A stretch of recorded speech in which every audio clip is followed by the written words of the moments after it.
That was something I felt like discrimination. Burkaval Singh Anand was 2 months into his job as a security guard at a City of Toronto respite centre when he received a concerning email from his employer, ASP Security. Regarding that, if you want to work from next week onwards, you have to follow the city directive mandate. That is, you have to be clean shaved. The rule is part of COVID-19 protocols so guards could be properly fitted with N95 masks. But Anand is Sikh.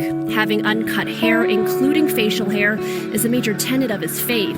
He says he and many other Sikh security guards on city sites are being put in an impossible position. Everyone is disturbed because for us, like, keeping no beard is something like peeling off our skin kind of thing. That is something like a uniform to us. Today I want to talk about beards. Did you know beards are mentioned in the Bible? People might wonder, why do I have this big long beard? Well, the big long beard is only because of something that I said to my kids. They were supposed to go to Mexico, and they're like, Dad, we want you to grow your beard. Don't trim it until we go to Mexico. And it was only supposed to be a couple months. So I thought, sure, no problem. And then they didn't go to Mexico, and they're like, Dad, you told us that you'd grow your beard until we went to Mexico, so now you can't cut it until we go some other time. And they haven't went yet. But now that it's gotten this long, I'm actually going to let it grow because I've always wanted to see what would happen if, I could let it grow. I would always look at this one guy, go to Costco, and he had this beard and went down to his belly button. I always thought it was so cool. He always kind of had it braided or something like that, and I always thought that was cool. I thought, I'd never ever get an opportunity to do that. But here's my opportunity. It's coming. I gave my word to my kids that I'd grow my beard until they went to Mexico. They didn't go, so my beard's growing because I don't like to break my word.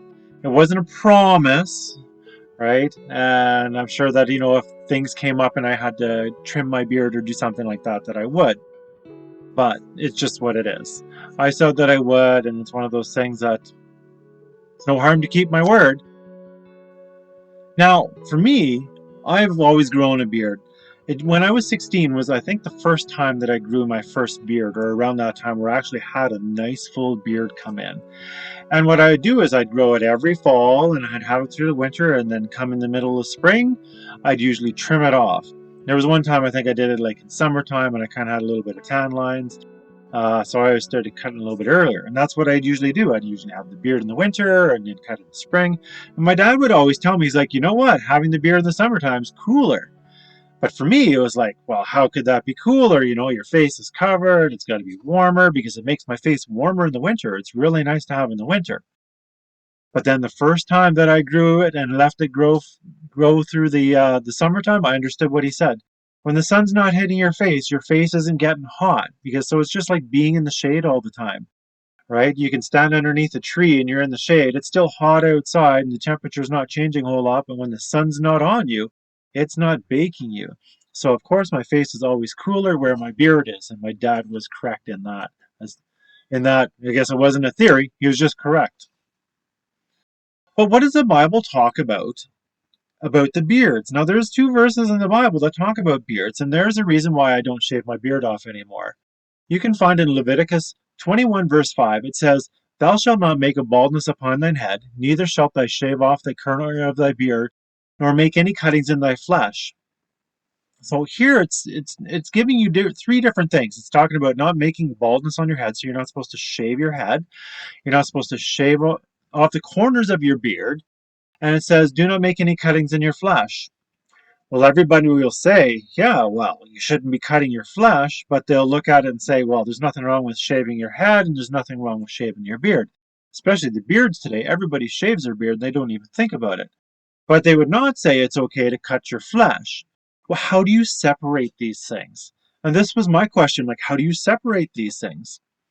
In Leviticus 19 verse 27, it says, Ye shall not round the corners of your heads, neither shalt thou mar the corners of your beard.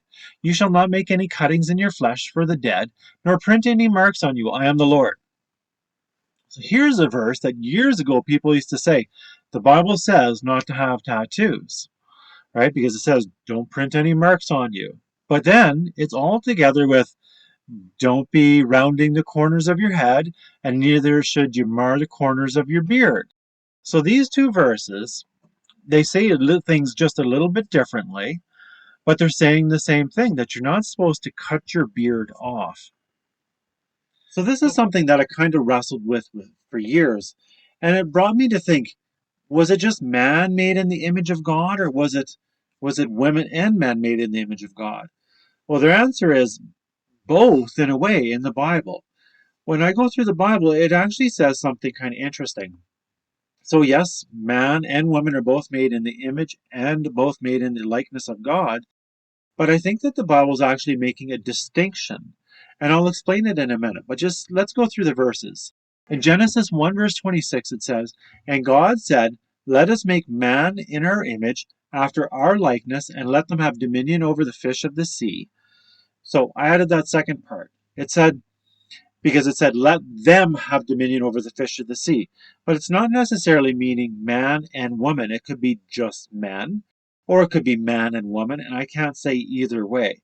So I'm looking at these verses and I'm saying, I'm being honest with them, right? I'm not saying flat out, this is what it's saying, this is what it means, and there's no other answer that it can be. I'm saying it can be two different things here, right? So make man in their image and likeness. So likeness would be more so appearance, image would be more so character. Now, the reason why I say that this might be saying something different is because when we go to Genesis 1, verse 27, it says, And God created man in his own image. In the image of God created he him. And it stops there. And it's not a colon and it's not a comma. It's a semicolon. So it's kind of, it's kind of a bit of both. And then it says, male and female created he them.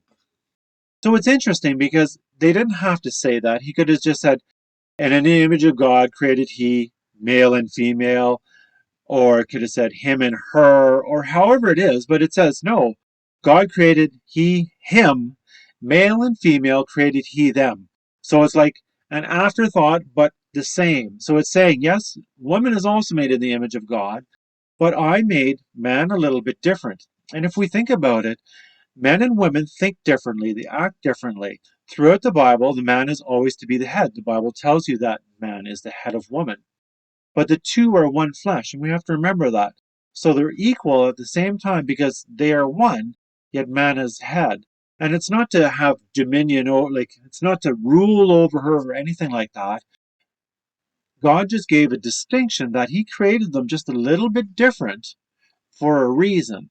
And I have a feeling that it has to do with the plan of salvation because the plan of salvation just did not alone include mankind, but it also had to do with all the other worlds and all the other angels that are watching us because the earth is a spectacle to them as to God's love. And God's kind of on trial here watching what's happening. And what's happening is that everyone in all the universes needs to see the full course that sin would cause if left to continue on when Satan was cast out of heaven. So I'm not saying for sure this is what it is or what it means, but this is just something that I'm looking at and I've thought about and I wondered about because the Bible does make a distinction between him and then it makes a distinction between male and female created he them. And I think that there's a distinction there. The image of God is a holy character. Adam and Eve were without sin and they were perfect, and that was image. But the likeness is what he actually looks like. So when we think about it, when Jesus came to the earth, what did he look like? He had a beard. Now, some people might say, well, because you're one of those people that keep the Sabbath and keep the law, that's why you do that. But we're not underneath the law, we're underneath grace. And that's dealing with the schoolmaster. And I have a video on that because the Bible is actually quite clear what that means. So if you want to look that up, you can. But anyone who truly reads their Bible through the New Testament, they can see that they're supposed to keep the law. And it's just plain and simple. Anybody that thinks that you can go and murder people and steal and kill and commit adultery and that God thinks that this is great because you're under grace now, the Bible's quite clear that that's not true. The Bible in the New Testament alone tells you about all these things. The New Testament even tells you about the Sabbath. When we think about Jesus, he had a beard. In the description in Revelation, we see that Jesus has a beard. It's a white beard when he comes back to this earth. And then, whenever we think about angels, they often don't have beards. And if we think about Lucifer, we often think of a goatee, right? He shaved the corners of his beard, he took them off. And all the images and likenesses that we think of when we think of angels, which are inferior to God, are what people often do today. And the Bible says not to do that because we're made in the likeness of God. So this likeness for men gives a distinction between men and women, and it also gives a distinction between God the Father and possibly angels. Now, I am speculating on this. I don't have a thus saith the Lord. I don't have anything. But just think about it. Whenever you see pictures of angels, how many of them actually have beards? There might be the odd one that does, but most of them don't. But whenever you see a picture of God, there's always a beard. And we find that through the Bible. Not necessarily about the angels, but where did man start to get the idea that angels didn't have beards? That's an interesting question. Now, there is one part in the Bible that does say that you can shave your head and shave your beard, and that was when you fulfilled your Nazarene vow. And when you fulfilled the Nazarene vow, then you could shave your head and you could shave your beard off. That's what you had to do to show that your vow was over. So that could be some of the reasons of why. But I'm going to give multiple reasons why I have a beard and I don't cut it off. So one of the other reasons is for health reasons.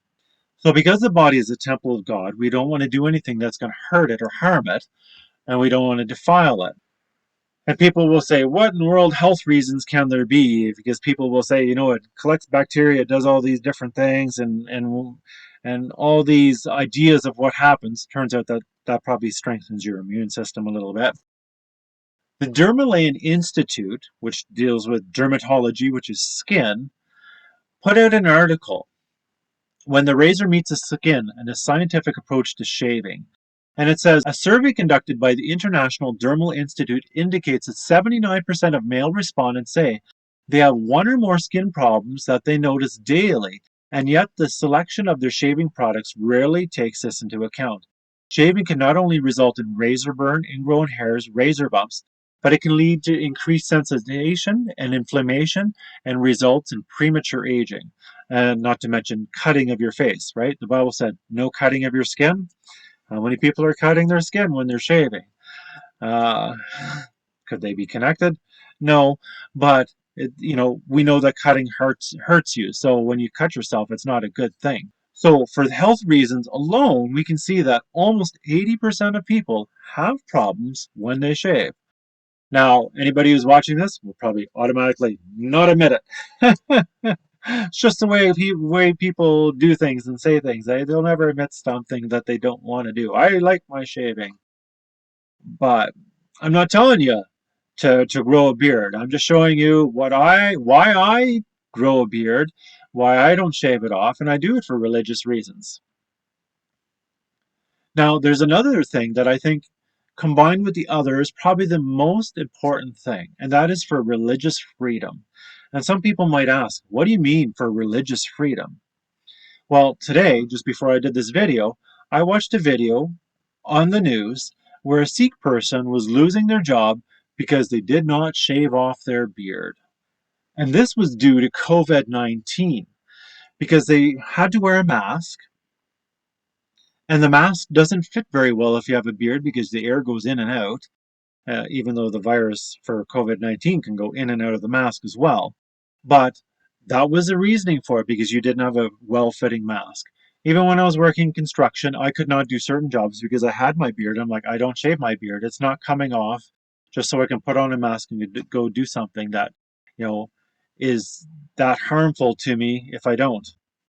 So it might be kind of an inconvenience for the people that I work with, but when I'm looking at the Bible, I'm looking at some of these things. So the Sikh people, freedom of religion. If you want to be Sikh and you want to worship, I'm not sure who or what exactly they worship or how their religion works, but God says all man can worship whoever they choose. But he says, choose ye this day who you will serve. And he's hoping that you'll choose him and not a different religion. But through God's love, he wants us to give them the opportunity and let them have the opportunity to practice their faith in the way that they see fit. The Uyghurs in China are being persecuted. Did you know that if you go to China, it is illegal to have a long beard? And what they're doing is they're trying to eradicate extremism with the Uyghurs that are in China, and that's why they're having all these problems with the Uyghurs. Uh, and so they actually made it illegal in China. For 2 years now, the BBC's reported on camps like these in Western China, where about 1 million Uyghurs and other Muslim minorities have been detained without trial. China says the Uyghurs held here learned Chinese and Communist Party doctrine as part of an attempt to combat extremism and terrorism.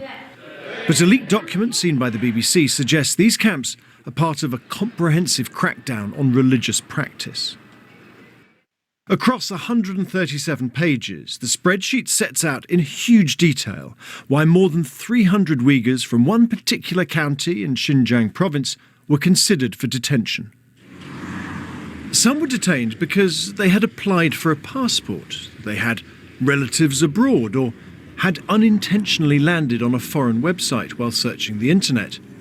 Others were detained because they used to grow a long beard, or used to wear a veil, or because they had a minor religious infection.